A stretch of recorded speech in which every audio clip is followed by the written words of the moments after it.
أعوذ بالله من الشيطان الرجيم.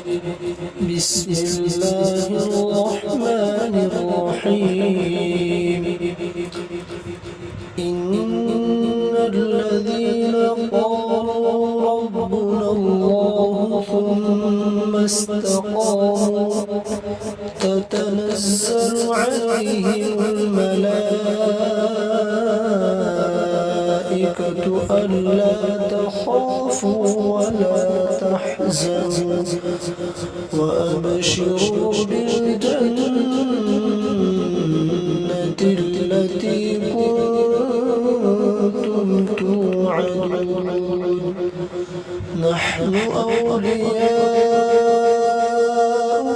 في الحياة الدنيا وفي الآخرة ولكم فيها ما تشتهي أنفسكم ولكم فيها ما تدعون نزلا من غفور رحيم. صدق الله العظيم.